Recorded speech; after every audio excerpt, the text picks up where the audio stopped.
الحمد للہ الواحد القہار والصلاة والسلام علی سید الابرار اما بعد فاعوذ باللہ السمیع العلیم من الشیطان الرجیم من ہمزہ ونفخہ ونفثہ بسم اللہ الرحمن الرحیم ما یلفظ من قول الا لدیہ رقیب عتید۔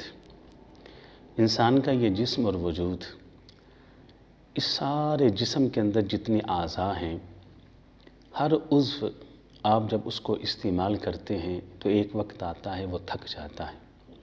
یہ بازو ہیں، آپ ان بازوؤں سے، ان ہاتھوں سے کام لیں، وزن اٹھانا شروع کر دیں۔ ایک وقت آئے گا کہ آپ کے یہ بازو تھک جائیں گے، وزن اٹھا کے تھک جائیں گے۔ آپ ان قدموں سے چلنا شروع کر دیں، پھر رفتار بڑھائیں، پھر دوڑنا شروع کر دیں۔ ایک وقت آئے گا کہ آپ کے قدم اور پاؤں اور ٹانگیں بھی تھک جائیں گی۔ آپ ان نگاہوں کو نیند نہ دیں اور مسلسل آپ ان نگاہوں سے دیکھتے رہیں اور جاگتے رہیں، بیدار رہیں۔ ایک وقت آئے گا کہ آپ کی نگاہیں بھی تھکاوٹ کی شکایت کریں گی۔ لیکن انسان کے پورے جسم اور وجود کے اندر ایک عضو ایسا ہے کہ آپ اس کو جتنا چاہیں استعمال کریں، کیا مجال ہے کہ اس میں تھکن پیدا ہو، اس میں تھکاوٹ پیدا ہو؟ وہ انسانی جسم کے اندر کون سا عضو ہے؟ انسان کے پورے جسم کے اندر وہ عضو یہ دو ہونٹوں کے بیچ چھپی زبان ہے۔ یہ نہیں تھکتی، آپ جتنا چاہیں اس کو استعمال کریں۔ اللہ رب العزت قرآن مجید کے اندر بیان فرماتے ہیں، ما یلفظ من قول الا لدیہ رقیب عتید۔ اے انسان، میں نے ہر شخص کے، ہر انسان کے کاندھوں کے اوپر دو نگران، دو فرشتے بٹھا رکھے۔ تمہاری زبان سے نکلنے والا ہر لفظ، ہر قول، ہر کلمہ، ہر بات وہ لکھی جا رہی، وہ تحریر کی جا رہی، وہ نیکی کی ہو، وہ بدی کی ہو، وہ اچھائی کی ہو، وہ برائی کی ہو، وہ کسی کے حق میں ہو، وہ کسی کے خلاف ہو۔ کوئی لفظ ایسا نہیں جو آپ کی زبان سے نکلا ہے اور اللہ رب العزت کے فرشتے اس کو نوٹ کرنے والے نہیں ہیں۔ نبی علیہ الصلاۃ والسلام ارشاد فرماتے ہیں کہ المسلم من سلم المسلمون من لسانہ و یدہ۔ مسلمان وہ ہوتا ہے کہ جس کی زبان اور ہاتھ سے دوسرے مسلمان محفوظ رہیں۔ آپ نے دو چیزوں کا ذکر کیا، زبان اور ہاتھ۔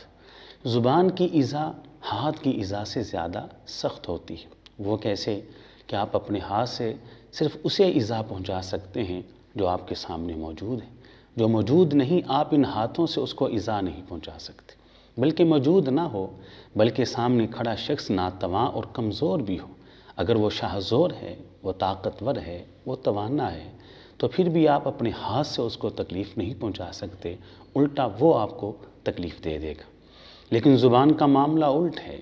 کوئی شخص آپ کے سامنے موجود ہے تو بھی، موجود نہیں تو بھی، کوئی طاقتور ہے تو بھی، کوئی ناتواں کمزور ہے تو بھی، آپ اس زبان سے کسی کو گالی دے کر، اس زبان سے کسی کی غیبت کر کے، اس زبان سے کسی پر الزام تراشی کر کے، کسی پر بہتان بازی کر کے، اس زبان سے آپ اس کو ایذا پہنچا سکتے ہیں۔ تو اس اعتبار سے زبان کی ایذائیں اور زبان کی تکلیفیں ہاتھوں کی تکلیفوں سے زیادہ سنگین اور زیادہ خطرناک ہوتی ہیں۔ اس زبان کا استعمال کر کے ہم ایک مرتبہ لفظ سبحان اللہ کہہ کر اپنے لیے جنت میں ایسا پودا لگوا سکتے ہیں کہ جس کے سائے تلے عربی نسل کا گھوڑا اگر 100 سال تک چلتا رہے تو اس کا سایہ ختم نہ ہو۔ اسی زبان سے ایک کلمہ کفر اور شرک کہہ کے آپ اپنے جسم کو ہمیشہ ہمیشہ کے لیے جہنم کا انگارہ بھی بنوا سکتے ہیں۔